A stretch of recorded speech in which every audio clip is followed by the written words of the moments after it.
Hello student, welcome to back my class.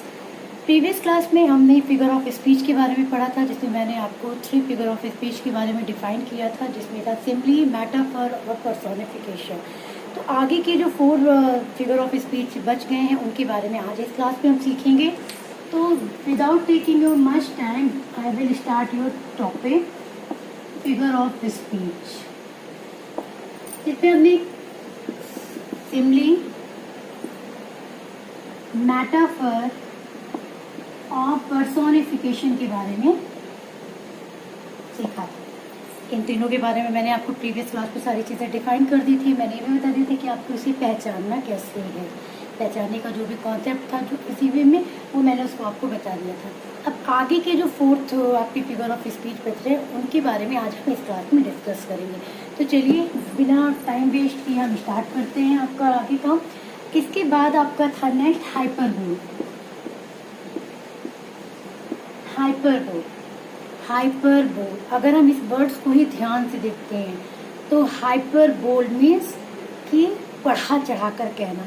इसकी Hindi meaning होती है अतिशयोक्ति।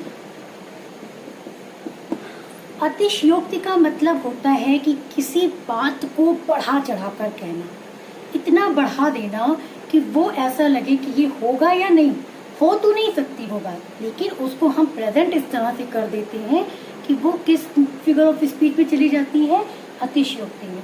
जैसे एक कॉमन सा एग्जांपल लेते हैं, जैसे मान लीजिए किसी को बहुत भूख लगी हो, तो मुझे इतनी भूख लगी है कि मन करता है कि सारा घर खा जाओ। ऐसा हो सकता है कि क्या कोई भूख लगी है, बहुत भूख लगी है, हो सकता है कि हम अपने डोज से ज़्यादा भी खा लें।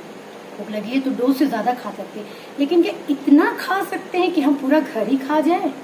नहीं। तो ये क्या हो गया, ये अतिशयोक्ति हो गई, यानी कि इतना बढ़ा चढ़ाकर इसको कह दिया गया। तो जब ऐसी बातें इसमें आती हैं तो वो जिस भी सेंटेंस में इस तरह की बातें आती हैं जिसमें बढ़ा चढ़ाकर कहा जाए, जो इम्पॉसिबल है लेकिन पॉसिबल लगती है, तो वो किस कैटेगरी में आती है, हाइपर। एग्जाम्पल देखते हैं।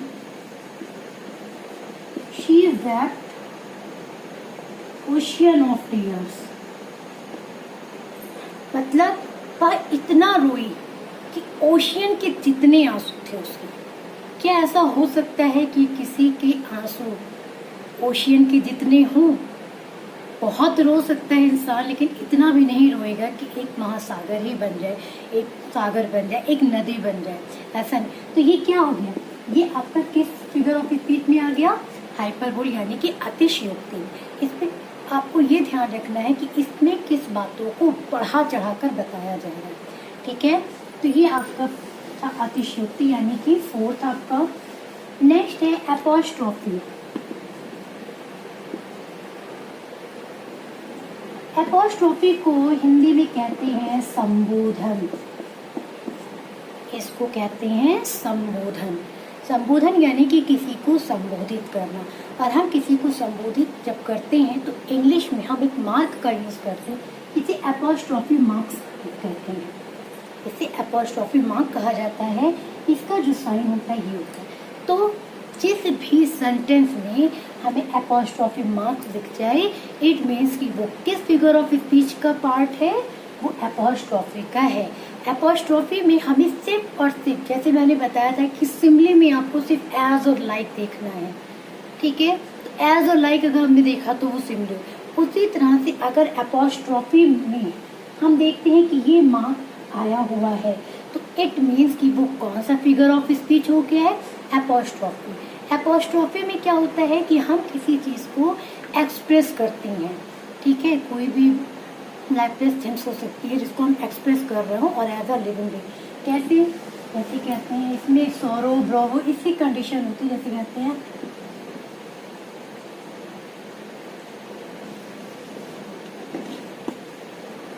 ये आपके लिए एक एग्जांपल है, इसको आप लोगों ने देखा भी होगा। एक ही फिलहाल हम लिखते हैं, बाकी के सेंटेंस नहीं लिखते, एग्जांपल के तौर पे देखते हैं कि एक है ओ कैप्टन एपोस्ट्रोफी माय कैप्टन, ठीक है।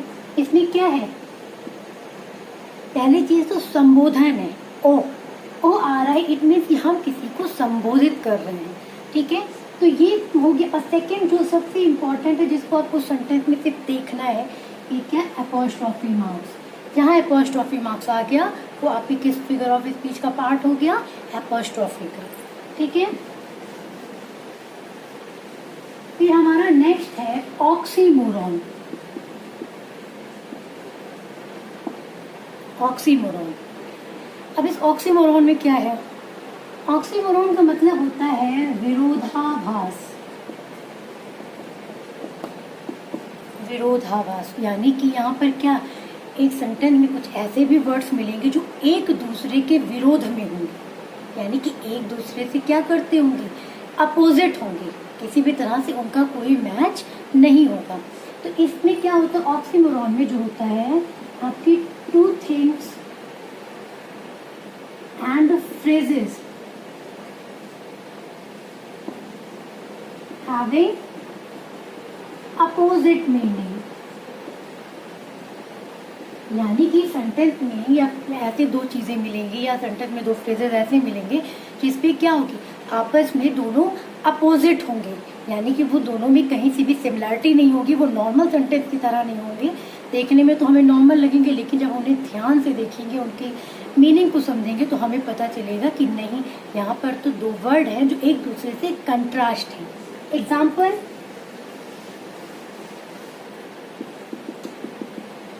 में आ गया, she is feeling sweet pain. She is feeling sweet pain. अब इसमें आप देखिए क्या आपके लिए अपोजिट है, अगर हम ध्यान से देखते हैं, she is feeling sweet pain. Sweet pain, sweet pain. तो डू यू थिंक क्या पेन कभी स्वीट होता है, क्या दर्द कभी मीठा होता है? अभी आपको चोट लग जाए तो क्या वो दर्द आपको अच्छा लगेगा? अगर आपको किसी ने एक झापड़ मार दिया तो आपको जो दर्द होगा, तो क्या वो दर्द आपके लिए अच्छा दर्द होगा? नहीं, वो दर्द आपके लिए अच्छा नहीं, क्योंकि दर्द कभी अच्छा होता ही नहीं है। दर्द कभी ऐसा नहीं होता जो हमें अच्छा लगे। तो वो, लेकिन यहाँ पर उसने क्या किया, she is feeling sweet pain. तो पेन क्या है और स्वीट के एक दूसरे से अपोजिट है। यहाँ पर क्या देख रहे हैं कि ये दोनों एक दूसरे के अपोजिशन है। स्वीट का मतलब हो गया कि अच्छा लगना, ठीक है, स्वीट का मतलब हम अगर देखते हैं तो मतलब अच्छा लगना हो गया। लेकिन अगर पेन की बात करें तो पेन का मतलब दर्द है जो हमें अच्छा नहीं लगता है। दर्द कभी किसी को अच्छा नहीं लगता, लेकिन यहाँ पर क्या करते हैं, एक दूसरा जो वर्ड्स है दोनों अपोजिट मीनिंग में, ठीक है। तो आपको इन्हीं चीज़ों को ध्यान रखना है जो आपका ऑक्सीमोरॉन है, कि इसमें सेंटेंस में दो अपोजिट वर्ड्स के बारे में बात की जाएगी। तो ये जो अपोजिट वर्ड हैं इन्हीं को पहचानना है, और यही अगर आपको दो सेंटेंस में, एक सेंटेंस में अपोजिट वर्ड या फ्रेजेस मिल रहे हैं तो इट मीन्स कि वो आपके किस फिगर ऑफ स्पीच का पार्ट है, वो आपका है ऑक्सीमोरॉन, ठीक है। And the last